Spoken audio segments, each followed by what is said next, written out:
The sword had been standing in the Great Hall of Ashenvale for 300 years. It was planted into a block of black stone near the east corridor, and it looked like nothing. Old iron, dark and unremarkable, with a hilt wrapped in leather so worn it had gone nearly black with age. No jewels. No carvings.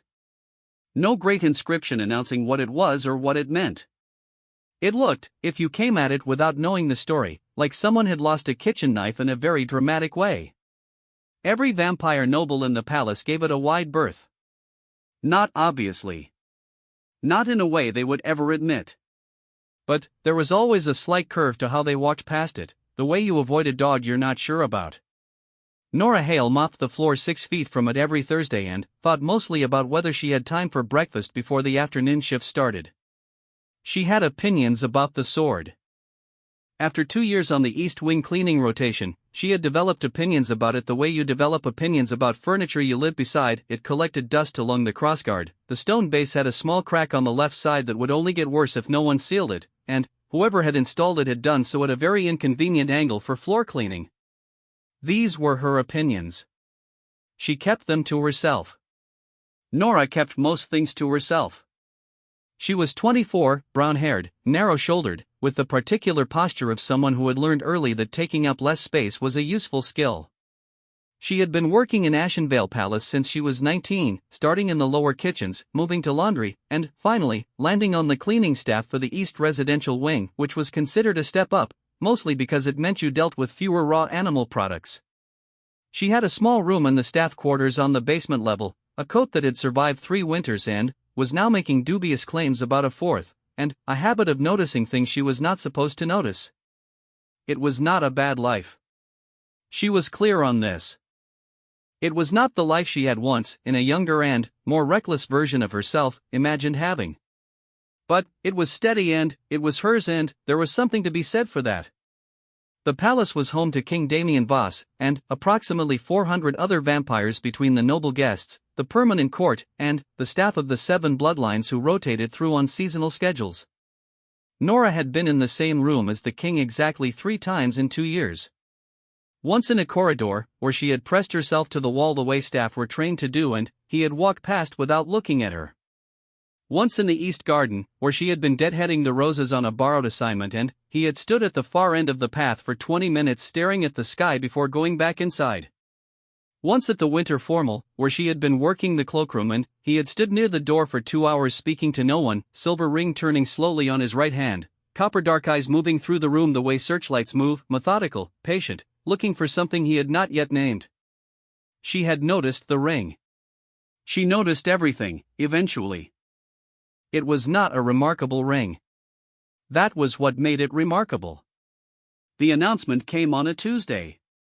Nora heard it the way she heard most palace news, third hand, through the laundry corridor, delivered by Petra, who had heard it from Sorrel, who had actually been present. King Damien had stood before the assembled court at midnight, in the throne room, in front of every lord and lady of the 7 bloodlines. He had stood at the top of the dais steps in the particular silence that very powerful people could produce just by being still, and he had said, "The one who draws the sword shall marry me." No ceremony before it. No explanation after it. He had turned and walked back through the great doors, and the court had stood in the kind of silence that follows a stone being dropped into still water, the immediate stillness before the ripple hits. "He's serious," Petra said, feeding sheets into the press with the mechanical focus of someone who processes dramatic news best when her hands are busy. Sorrel said he looked serious. "He always looks serious," Nora said. "No, but serious. Not his regular serious. Different." Nora filed this away in the part of her mind that stored things she was not going to think about until they affected her directly, and went back to folding. Damien Voss had been king for 412 years. He had buried 3 queens, survived 2 continental wars, and negotiated the bloodline accords that had stopped the 7 noble vampire families from destroying each other for the better part of a century. He had rebuilt Ashenvale twice from rubble. He had done all of this, and he had done most of it alone in the way kings were always finally, alone, surrounded by people and untouched by most of them. His closest advisor, Lord Cashenvale, found him at the high window of the North Tower at the still hour of night, staring at the dark line of the forest below. Cashin was several centuries old himself and had the lean, stripped look of someone the years had edited down to essentials. Dark hair, sharp bones, an expression that rested it faintly irritated the way other people's rested it neutral. He was, of all the people in Ashenvale, the one who was most allowed to speak plainly to the king. He used this freedom judiciously. "You might have given me some notice," Cashin said, stopping a few feet away. "You would have argued." "I would have argued usefully." Damien's eyes did not move from the window. "The lords are already organizing attempts. Vivian has announced herself the obvious choice and is currently making everyone in her immediate vicinity miserable, yes. This is not news. Vivian's entire existence is organized around making people miserable." Cashin paused. "You know she won't be able to draw it." "I know. None of them will." A long silence. The fire in the grate was low and orange and the only warm thing in the room. "Someone will," Damien said. "You keep saying that with a great deal of certainty for someone who was betting a marriage on a 300-year-old piece of metalwork." Damien finally turned. In the firelight his eyes were that particular dark copper red that the old bloodline sometimes produced, a color that caught no warmth and asked for no sympathy. He was not what first-time visitors to Ashenvale expected. They expected theatrical. They got a man who looked 32 and had been 32 for 4 centuries, with a face that had settled into expressions of permanent mild dissatisfaction with everything except whatever he was currently thinking about. Gorgeous in all the ways that made intelligent people briefly stop being intelligent. Cashin had developed an immunity to this over the centuries. It had taken a while. "The sword recognizes what the blood cannot fake," Damien said. "It was made that way. When the right person arrives, it will simply come free." "And if the right person is not noble? Not one of the bloodlines?" "Then, they are not noble," Damien said. "That was the point. That was always the point." Cashin looked at him for a long moment. He had, over 4 centuries of close acquaintance, become very good at identifying when Damien had already made peace with a decision that everyone else had not yet realized was already made. This was one of those moments. He left the king to his window. The first formal attempt was Lord Renauld of the 6th House, on Wednesday evening. Renauld was old money and older muscle, and he walked up to the sword with the stride of a man who has never been told no by anything smaller than an army. He gripped the hilt in both hands, settled his weight, and pulled. Nothing. He adjusted his feet. He pulled harder. A vein appeared at his temple. The stone did not crack. The blade did not breathe. Renauld stepped back, looked at his hands, and then looked at the sword with the expression of a man who was asked for the manager and discovered there is no manager. He stepped aside. Lady Vivian Ashford was next, and she was everything the hall had been built to frame. Tall, pale, dressed in something the color of dark wine that probably cost more than Nora earned in 2 years. She had been beautiful for 3 centuries and knew it with the particular efficiency of someone who has learned to treat their own attractiveness as a working tool. She approached the sword with absolute composure, touched the hilt with 2 fingers as if testing the temperature of tea, and nothing. She did not pull with full force. That was the calculation. She did not want to be seen to strain. She lifted her fingers, examined them briefly, and turned back to the hall with an expression of mild offense.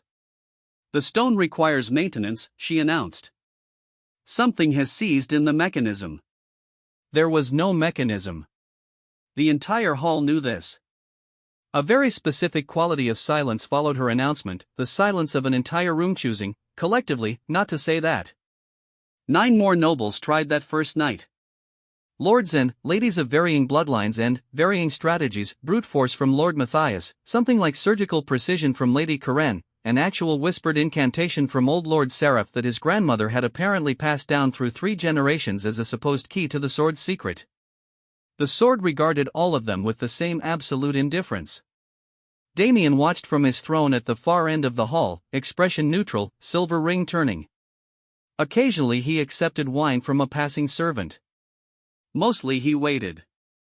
Nora watched from behind the second pillar from the east entrance, where she was supposed to be refreshing the candelabras and was instead watching because the light in here at night was extraordinary and she had not been told specifically not to watch.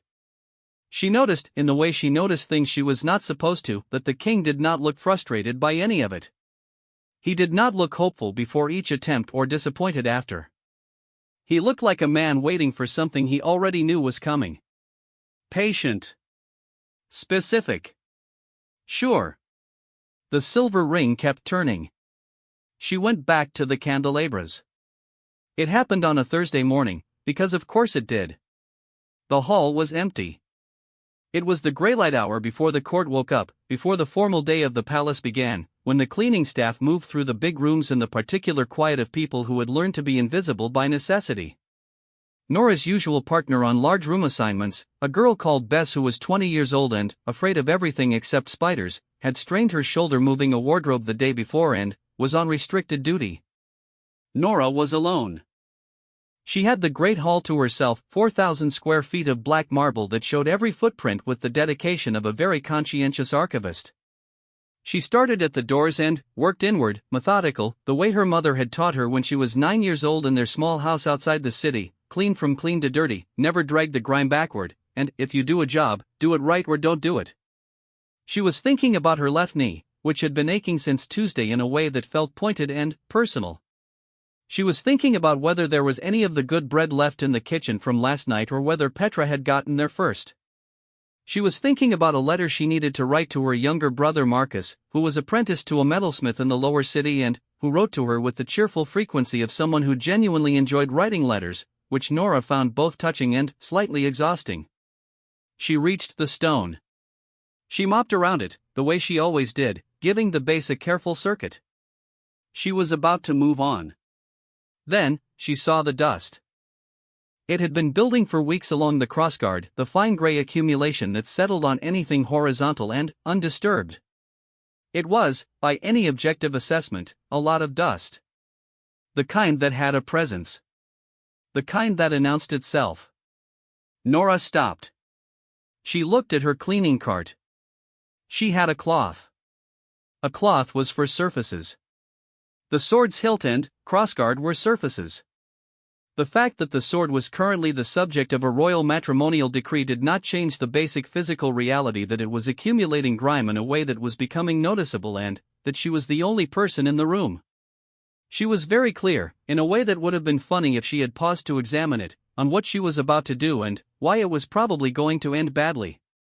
She wrapped the cloth around the hilt and held the blade below the crossguard to steady it, the way you'd hold a kitchen knife to wipe it dry. She pulled the cloth through. The sword came out of the stone. Not with effort. Not with drama. Not with any of the resistance that 9 noble vampires of varying ancient power had thrown themselves against and failed. It came free, smooth and quiet and clean, like it had simply been resting there, waiting, and had now decided that waiting was done. Nora stood in the empty hall with a 300-year-old sword in both hands. The iron was warm. That was wrong. Iron should not be warm. Oh no, she said. A door opened at the far end of the hall. Lord Cashinvale stood in the doorway in a dark coat, looking like a man who had come to do something mundane and had just discovered the universe had other plans. He looked at Nora. He looked at the sword in her two-handed grip. He looked at the empty block of black stone. Something crossed his face that was not any single readable emotion, too layered for that, too many things happening at once behind those ancient eyes. "Don't move," he said. Not unkindly. But not in a way that contained any doubt about whether she would comply. Nora did not move. She was thinking, with the focused intensity of a person whose mind has located the one manageable problem in an unmanageable situation, about her mop. It had slipped when she grabbed the sword and the handle had left a wet drag mark across 4 feet of clean marble. She had come from clean to dirty. She had dragged the grime backward. Her mother would have had something specific to say about that. The sword was warm in her hands. She was beginning to think that was significant. The door behind Cashin opened wider. 2 palace guards entered first. Then, unhurried, dressed in plain black, copper dark eyes already crossing the full length of the hall to find her, King Damien walked in. He moved through the room with the particular quality of someone who has never had to hurry because the world tends to wait for them. He reached her. He stopped. 3 feet of distance between them, close enough that she could see the silver ring, and the way his gaze dropped first to the sword and then came up to her face and stayed there. The silence was the length of a stopped clock. "Your name," he said. His voice was lower than she had expected. Quieter. Not soft, there was nothing soft in it, but quiet the way a very large, very still thing is quiet. "Nora," she said. Her own voice came out steady, which surprised her. "Nora Hale. East Wing Cleaning Staff. I was assigned the Great Hall for the morning rotation, and the crossguard had accumulated. There was quite a significant amount of dust on the crossguard, and I had a cloth and I was only trying to clean it. I wasn't attempting to draw it. I want to be very clear about that. I was cleaning it." Damien looked at her. He looked at the sword. He looked at the empty stone. When he looked back at her, something in the copper dark of his eyes had shifted, some slight recalibration, the way a compass needle settles after you bring the magnet close enough. "The law is 300 years old," he said. Quiet. Deliberate. Final in the way that things are final when the person saying them has already made peace with what they mean. It does not ask about intention. It does not distinguish by blood or birth or station. A pause. "The one who draws the sword shall marry me." His eyes did not leave her face. "Welcome, Miss Hale." The sword was warm in her hands. Nora looked at the king. She looked at Cashin, who had the expression of a man watching a very small sparkland in very dry grass and beginning to calculate the radius of the fire. She looked back at the sword. "I was," she said, with the precise tone of someone lodging a formal objection they already know is going to be overruled, "just cleaning it." The king did not look moved by this. The sword stayed warm. The news moved through Ashenvale Palace the way fire moves through a room that has been waiting to burn. By mid-morning every corridor had it. By afternoon the outer courtyard had it. By the time the pale winter sun had completed its short arc and dropped again below the treeline, the city below the palace walls had it, and people who had never set foot inside the gate were already arguing about what it meant and what would come of it and who exactly this maid was. Nora Hale spent most of that day in a small antechamber off the east wing where she had been taken after Damien's guards politely but with great physical certainty escorted her out of the great hall. The room had 2 chairs, a fire, and a painting of a mountain that had been painted by someone with strong opinions about mountains and limited technical skill. She had been given tea she did not drink and bread she ate mechanically because her hands needed something to do, and sitting still in crisis was something she had never been able to manage. The sword had been taken from her. Not forcefully. A guard had held out both hands and she had, after a moment where she genuinely considered the various options available to her and found all of them worse than this one, given it over. The guard had handled it with the particular care reserved for things that are either very valuable or very dangerous, and carried it out without meeting her eyes. She had been told someone would come to speak with her. That had been 3 hours ago. She was on her 4th circuit of the small room. It was 11 steps end to end, she had counted, when the door finally opened and Cashin Vale walked in and sat down in one of the chairs with the ease of a man who considered every room he entered as temporarily his. He looked at her. She looked at him. He was perhaps the most controlled person she had ever been in a room with, in the way that a very tightly coiled spring is controlled, not still exactly, but all the energy directed inward, nothing leaking out that wasn't chosen. "Sit down, Miss Hale," he said. She sat. Not because she was told to. Because her legs had been carrying her for 11 steps at a time for 3 hours and they had opinions about that. "You understand what has happened," he said. "I drew the sword," she said. "By accident. While cleaning it. The sword does not recognize accident." "The sword," Nora said, "has no way of knowing my intentions. It's iron."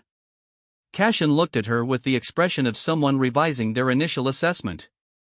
"You are," he said, after a moment, "considerably less frightened than I expected."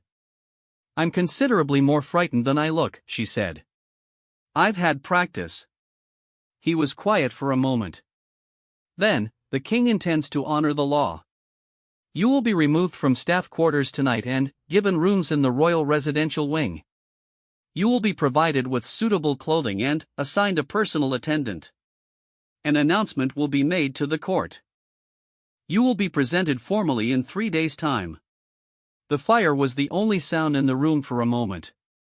And, if I decline, she said. The law does not contain a clause for declination. The law was presumably written for noble daughters, not the law, Cashin said, with the patient precision of someone explaining a concept for what they hope is the final time, says the one who draws the sword. That is all it says. That is all it has ever said. The king believes this was intentional. Not on your part, he added, reading her expression. By design. The sword was made to choose without favor. The king believes it has done exactly that. Nora looked at the painting of the mountain. The painter had given it very emphatic snow. She thought, with the specific irrelevance of a mind trying to avoid the size of something, that the proportions of the sky to the mountain were all wrong. Too much sky. Not enough mountain. 3 days, she said. 3 days. She nodded once. The small, precise nod of someone closing a door on a very large room they will deal with later. Lady Vivian Ashford took the news with the exteriors of perfect composure and the interior of a woman who had been waiting for something to destroy and had now found it. She sat in her private rooms on the 3rd floor of the north wing and let 2 of her attendants fuss over her hair and said nothing for a long time. The attendants knew better than to speak. They had learned this early and they had learned it the expensive way. A maid, Vivian said, finally, to her own reflection. Her attendants said nothing. A human maid. She turned this over in her mind the way you turn over a stone, examining what lies under it. He means to go through with it. Lady Vivian, he means to go through with it, she said again, not as a question. She stood. Her attendants stepped back. She walked to the window and looked out at the grey winter grounds for a long moment, and, when she turned back, her face had settled into something that was the very convincing appearance of acceptance. Then, she will need to be guided, Vivian said. She will be completely lost in court. Someone will need to help her. Someone with patience and genuine goodwill. She paused. I will speak to Cashin. Her attendants traded a glance behind her back. They were very good at this. They had had practice too. Nora's new rooms were in the east residential corridor, 2 doors from the end, and they were larger than the entire ground floor of the house she had grown up in. She stood in the center of the main room and took a slow inventory. A bed with 4 posts and curtains the color of deep blue water. A writing desk. A fireplace that was already lit and producing more heat than she had experienced in a room in years. 3 windows overlooking the inner garden. A wardrobe that, when she opened it, contained clothing that had apparently been assembled in the approximately 4 hours since that morning by someone with access to resources Nora could not begin to calculate. The dresses were not Maid's dresses. She closed the wardrobe. She sat on the edge of the bed. She thought about Marcus's last letter, which had asked whether she might be able to visit at spring solstice. She thought about how she was going to write back. She thought, with the focused brightness of someone finding the one manageable thing, that she was going to need to send him a letter before the formal announcement, because if her brother heard this secondhand from a stranger she would never forgive herself and he would absolutely never let her forget it. A knock at the door. She opened it to find a young woman about her own age, human, which was a relief she had not expected to feel so strongly, with dark skin and an expression that communicated professional composure with a slight undercurrent of personal curiosity she was working hard not to show. Miss Hale, the young woman said. My name is Dara. I've been assigned as your personal attendant. I'll be helping you manage your schedule and prepare for court appearances. A slight pause. I've worked in the palace for 4 years. I know how it works. I will tell you what I'm allowed to tell you and be honest when I can't tell you something. Nora looked at her. That's the most useful thing anyone has said to me since this morning, she said. Something relaxed in Dara's expression, not fully, not professionally, but enough. Good, Dara said. That was meant to be. The 3 days before the formal presentation were the strangest 3 days of Nora's life, and her life had not been without its strange passages. She was given lessons in court address by a thin man named Aldous who spoke entirely in formal constructions and seemed personally offended by the concept of informal speech. She was shown the layout of the palace in sections, introduced to protocol she was expected to absorb by observation since there was not, as Dara delicately pointed out, enough time for formal training. She was measured for additional clothing by a seamstress who treated the human body as a geometrical problem to be solved. She did not see the king. She saw evidence of him the way you see evidence of weather, the effect of his presence on other people, the adjustments rooms made before he entered them, the way conversations altered tone when his name came up. He moved through the palace and the palace moved around him. On the second morning, she went to the garden. Not to the formal gardens in the front, which were kept with the precision of something more architecture than nature, but the inner garden off the east corridor that she had tended on borrowed assignment 2 years ago and still thought of, in a sideways way, as familiar. The roses were cut back for winter, bare canes in the frost-hard beds, but the stone paths were swept and the old bench under the bare elm was still there. She was sitting on it, hands in her coat pockets, watching nothing specific, when she heard footsteps on the path behind her. She knew before she turned. There was a particular quality to Damien's silence, the absence of the small sounds that people made without noticing. No coat fabric shifting. No adjusting of weight. Just presence, sudden and solid, the way a wall is there when you reach your hand out in the dark. He stopped at the other end of the bench. He did not ask permission. He sat. They sat in silence for a moment that stretched long enough to become something deliberate. "You're not afraid of me," he said. "I'm afraid of plenty of things," Nora said. "You're not the most immediate one currently." He looked at her sidelong. "What is?" "Lord Aldous' quiz on court address forms tomorrow morning." A beat. He telegraphs his disappointment with eyebrow movement. "I find it very stressful." A pause. Something happened at the corner of Damien's mouth that was not quite a smile, too controlled for that, too contained, but that occupied the same space where a smile might eventually be.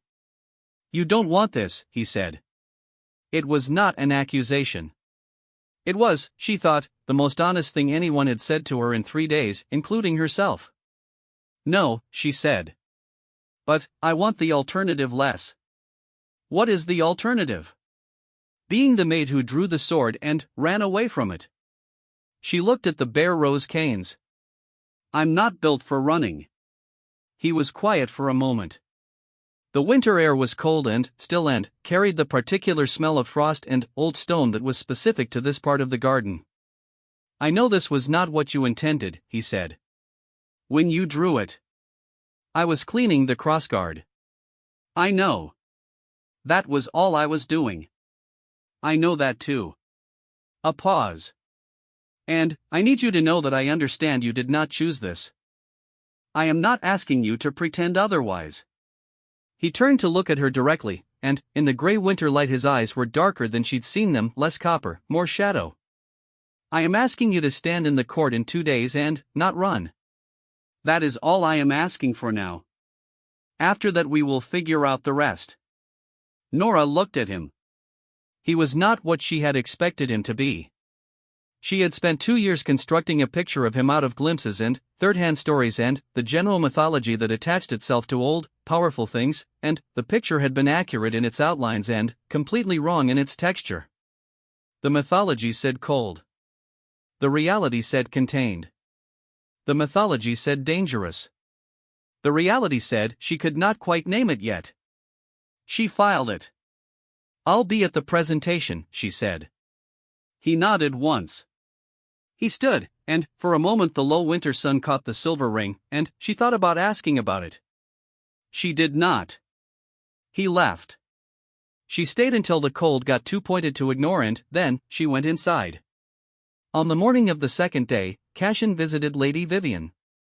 He found her at her writing desk, and she offered him wine he declined, and they spoke for a long time in the particular way of two people who understand each other well enough to say three things simultaneously and mean all of them. "She's not afraid," Cashin said. "No," Vivian agreed.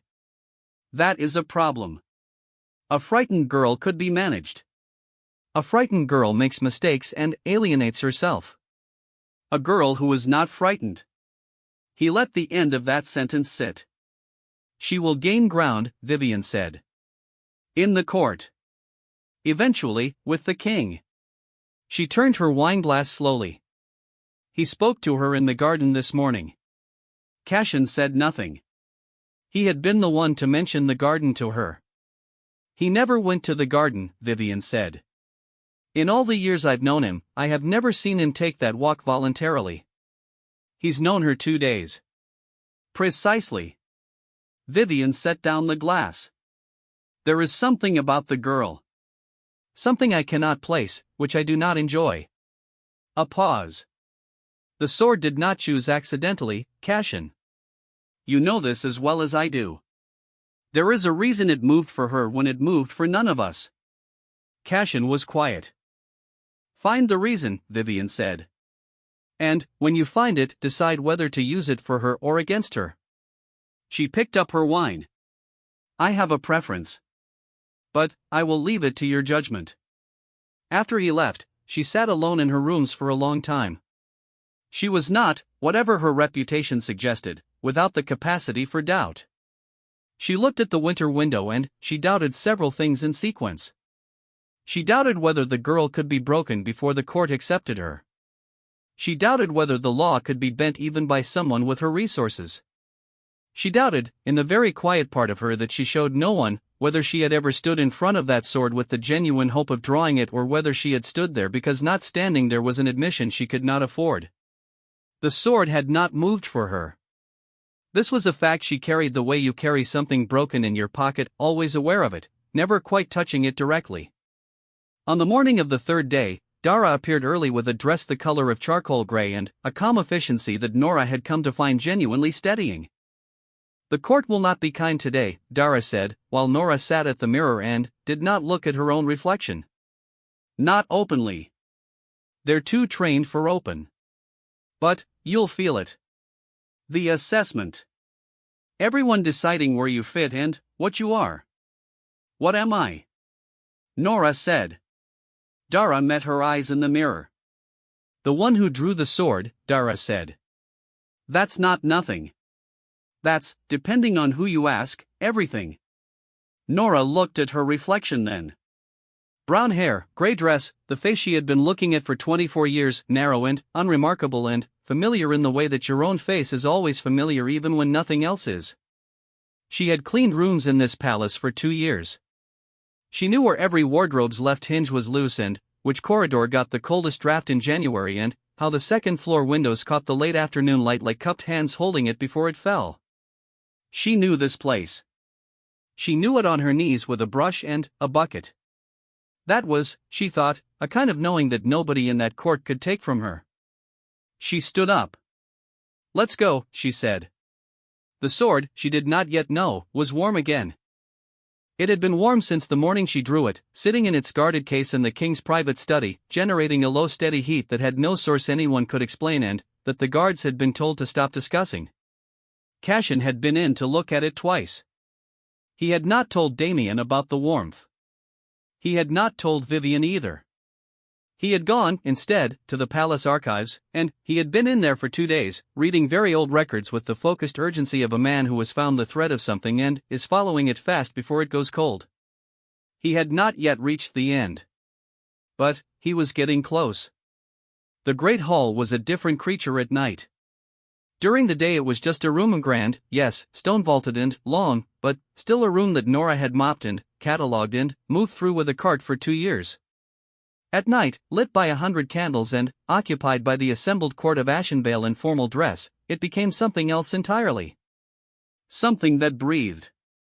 Something that watched. Nora walked in behind 2 heralds and, in front of Dara, who had positioned herself there with the quiet expertise of someone ensuring she would be physically accessible if needed. The court turned. All of it, at once. The way a field of grass turns in one direction when the wind comes through. She had decided, in the antechamber outside, that she would not perform anything.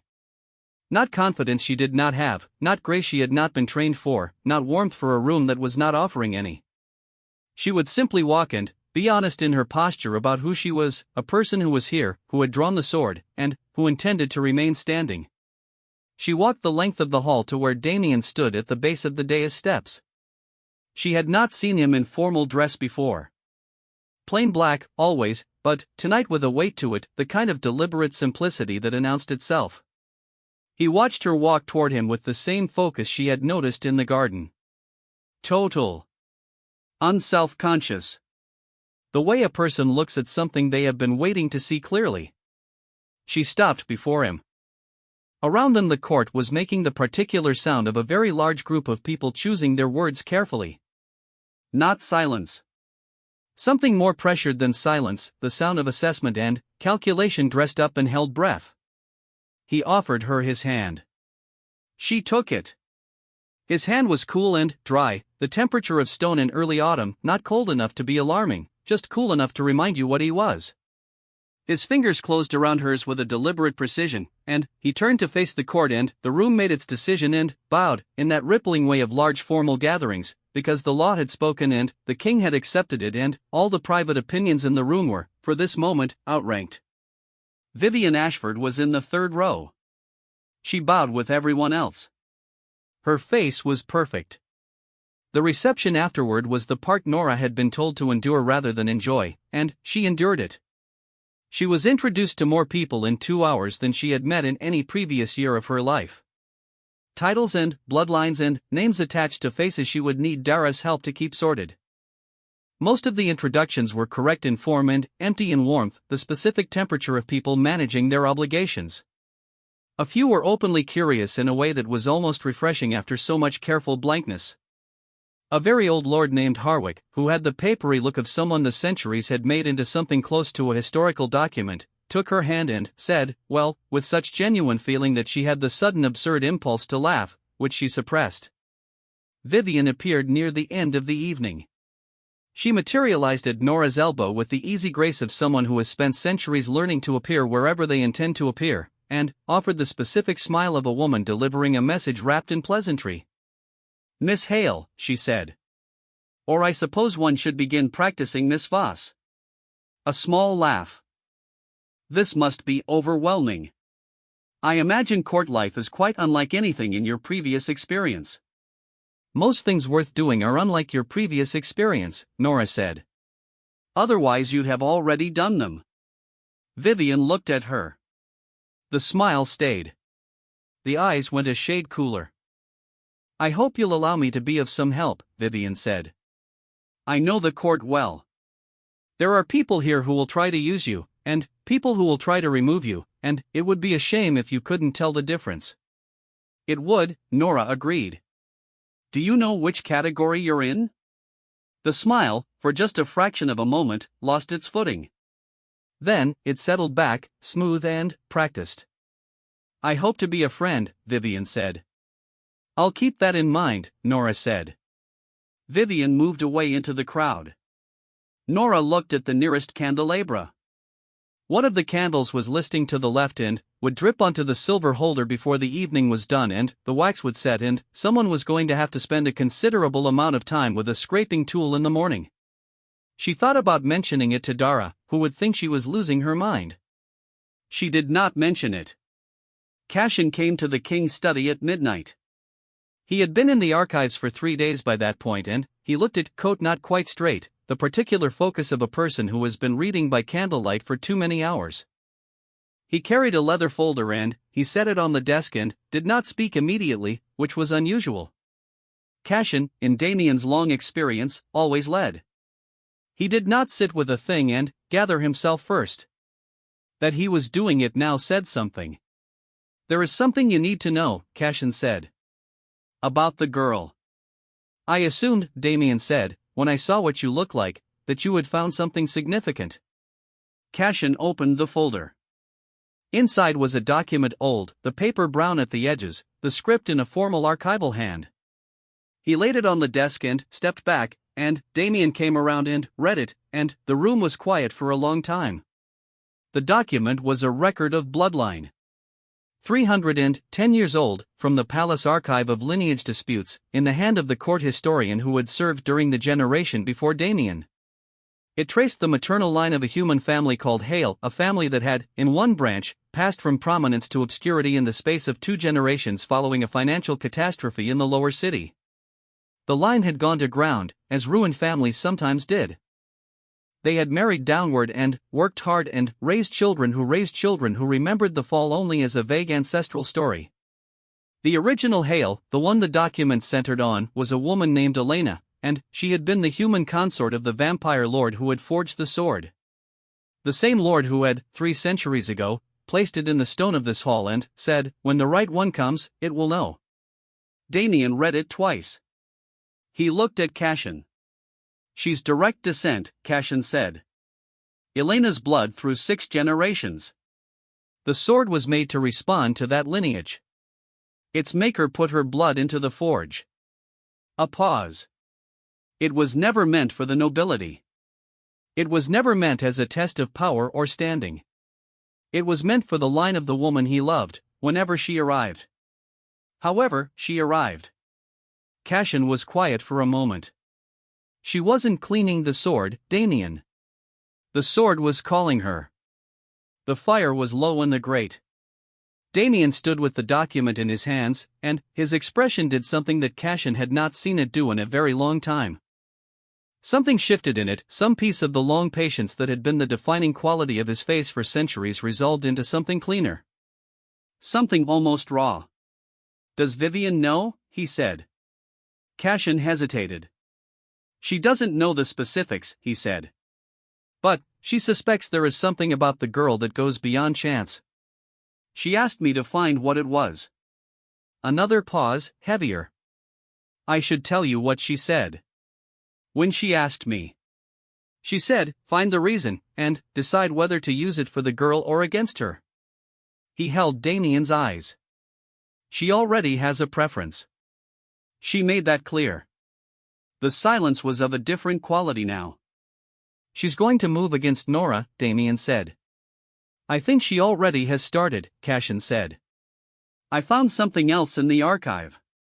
A request made 3 days ago, through indirect channels, for a specific compound, one that, at low doses over time, causes confusion, social withdrawal. The kind of decline that looks like a person simply not adapting." He let the sentence sit. "It was requested under a proxy name. The proxy name is one I have seen in correspondence with Vivian before." Damien set the document down. He did not say anything for a long moment, and in that moment Cassian watched him do what he had watched him do 100 times over 4 centuries, take a situation, feel the full weight of it without flinching, and decide. "Bring me proof," Damien said. "Direct. Undeniable. I'm already looking." "And, Cassian." A pause. "Tell Nora." Cassian looked at him. "She deserves to know who she is," Damien said. "Not from a stranger. And, not from me, not yet. But, she should know before it becomes a weapon someone else holds over her. Tell her yourself. Tell her plainly. She'll handle it. You seem very certain of that." "She handled the court tonight without losing herself," Damien said. "She handled Vivian without flinching. She has been handling things alone for a long time." Something in his voice had shifted, not softer, but more settled. More honest about what it contained. "Tell her." Dara was still awake when Nora returned to her rooms, which Nora appreciated because she was not ready to be alone yet and did not want to have to say so. They sat by the fire, and Dara told her about several of the people she'd met and what the court gossip actually said about them versus what they had said to her face, which was illuminating in the specific way that backstage information about a performance always was. They drank tea. They did not talk about the presentation or Vivian or the sword or any of the things that were actually in the room with them. Then, Cassian knocked. Nora looked at Dara. Dara looked at the door. The hour was well past any conventional call, and Cashin Vale making unconventional calls was not, in Nora's brief experience of him, a casual thing. She opened the door. He came in and sat down without ceremony and told her all of it. Elena. The sword. The blood in the forge. The 6 generations of descent from obscurity to this room. He told it plainly and, without decoration, the way Damien had asked him to, and he watched her face as he told it. She did not interrupt. When he finished, she was quiet for a long time. The fire was the only movement in the room. My grandmother, she said, slowly, used to say that the women in our family always ended up somewhere unexpected. A pause. I thought that was just something grandmothers said. It was history, Cashin said. Dressed as a saying. Nora looked at her hands. The same hands that had wrapped around the hill 3 days ago, practical-minded about dust, not expecting anything. The sword had been warm. She had noticed that. She had filed it. The king sent you to tell me, she said. It was not a question. He said you deserved to know before anyone else could use it. She was quiet again. Longer this time. And, Vivian, she said. Is being handled, Cashin said. And, then, because she was looking at him with the particular directness that people who notice things tend to look with, by tomorrow she will have no standing to move against you. I will see to it personally. Because the king asked you to. A pause. Because it's the right thing to do, he said. And, then, in a slightly different tone, and, yes. Because the king asked. Nora looked at him for a long moment. You don't entirely trust this, she said. Me. This situation. Cashin was quiet. I trust the sword, he said, finally. I have not always trusted everything the sword shows. But, I have learned, over a long time, that my trust and the sword's choice are not the same thing. He stood. I am working on the gap between them. It was the most honest thing he had said to her. The proof against Vivian arrived the next morning. A supplier in the lower city, interviewed at length by 2 of Cashin's men, confirmed the compound and the buyer. A letter surfaced, through channels that Cashin had spent 20 years cultivating, that connected the proxy to Vivian's household directly. It was complete and, it was clean and, it left no interpretive gap. Vivian was called before the king. Nora was not present. She had not asked to be. She spent the morning in the garden, her garden, the inner one, the frost-hard beds and, the bare element, the bench that was cold this time of year in a way that was honest about what season it was. She thought about Elena, who had loved someone enough to put her blood into iron, and what that meant about the long patient logic of things. Damien found her there. It's done, he said, sitting at the other end of the bench the way he had before. What happens to her? She is removed from court. Permanently. Her house will have a representative, not her. A pause. I have done this before. It is never clean. But, it is done. She nodded. They sat for a while in the winter quiet. A bird somewhere in the elm, small and determined, working at something in the bare branches. You knew about Elena before Cashin found the document, Nora said. It was not an accusation. I suspected, he said. The sword's warmth. The ease of it. A pause. I didn't know the specifics. But, the certainty you had. That someone would draw it. That it would be soon. She looked at him. You had felt it changing. The sword. Before I came to it. He looked at her sidelong. Something in his expression admitted this. For about 3 months, he said. Something had shifted in it. Something was closer. He paused. I didn't know it was the woman who mopped around the stone base every Thursday and had opinions about the dust on the crossguard. The corner of Nora's mouth moved. I have a lot of opinions about this palace, she said. I'm beginning to understand that. The crack in the left side of the stone base, she said. It needs sealing or the floor will lift in that section by spring. He stared at her. "I'll have it seen to," he said. "And, the second floor East Corridor draft." "Nora. I'm just saying. I have a list." He looked at her with an expression she had not seen on his face before, something that had given up fighting to be contained. It was not grand or dramatic. It was just warm. Unexpectedly, simply warm, the way the sword had been in her hands the moment it came free. She looked at the bare rose canes. "I don't know how to do this," she said. "Any of it. I don't know how to be what this position requires. I know how to do a job and do it honestly and notice when things need fixing." She paused. "That might not be enough." "It is exactly enough," he said. "It is, in my experience of 4 centuries of court, considerably more than most people bring." She looked at him. He was telling the truth. She could tell the way you can tell certain things about certain people when you have been paying attention to them in the margins. He was not reassuring her. He was making a factual statement. She turned back to the garden. 3 months to the spring formal, she said.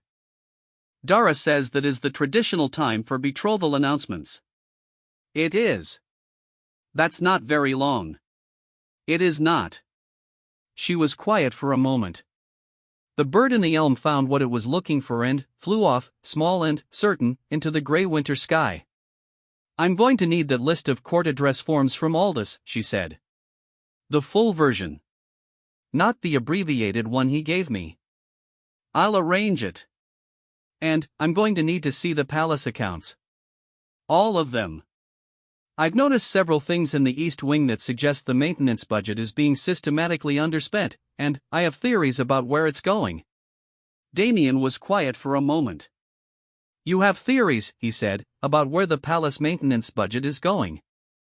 "I've been cleaning this palace for 2 years," she said. "You notice things." He looked at the winter garden.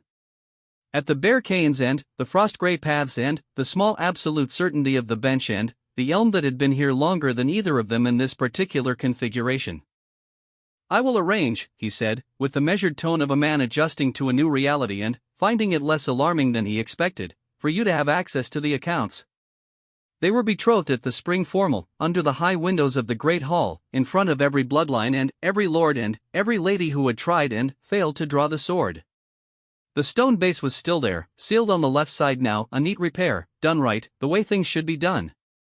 The sword stood back in it. Not because it had been replaced there by force. Nora had walked past it 3 weeks after drawing it, on an evening when the hall was empty, and she had been holding it for a moment, thinking, and then she had slid it back into the stone the same way she had drawn it. Easy. Clean. Like putting something down that had served its purpose. Damien had found her there and not said anything and she had not explained and they had walked out of the hall together and that had been, in its own quiet way, the beginning. At the formal, standing before the court, he put a ring on her finger, not the silver one she had watched him turn at the window, that one stayed where it was a new ring, simple, with no gems, which she had specifically requested and which had caused the court jeweler a significant amount of existential distress. She stood in the great hall in a dress that was not gray and not ornate, in the place she had mopped and polished and catalogued, and she felt the particular quality of a thing coming full circle, not ending, but arriving at a place where the shape of it finally made sense. Her brother Marcus was in the 3rd row. She had written him the letter. He had written back 3 pages of exclamation and questions and, at the bottom, in his cramped metalsmith's hand, *, "I always knew you'd end up somewhere unexpected." Gran would say she knew too, * Nora had read it 4 times. She stood beside the king and the court moved around them and the hall was lit the way it was lit on the night she had first watched from behind the pillar, the candles throwing that extraordinary light she had noticed even while pretending not to be watching. She had been watching then. She had been watching all along. Damien stood beside her, shoulder close to her shoulder, and said nothing for a long moment after the formal words were done. Then, quiet enough that only she could hear, "the maintenance accounts." She looked up at him. "You are right," he said. "3rd floor East Wing. I have someone looking into it." Nora pressed her lips together against something that was not quite a smile and was not quite a laugh and was entirely its own thing. I have more theories, she said. I don't doubt it. The candles burned. The court watched. The sword stood in its stone, warm and quiet and done with its waiting. Outside, in the inner garden, the roses were beginning their first early growth of the season, small, certain, finding their way up through the frost-dark canes toward the light. Nora Hale, who had cleaned around them for 2 years and had opinions about their pruning schedule, made a note to speak to the groundskeeper about the south-facing bed. It had not been cut back at the right angle and was going to cause problems by midsummer. She had a list. She always had a list. That was, in the end, the whole of who she was, a person who noticed, and acted, and stayed, and did the job in front of her without waiting to be told that it mattered. The sword had known this.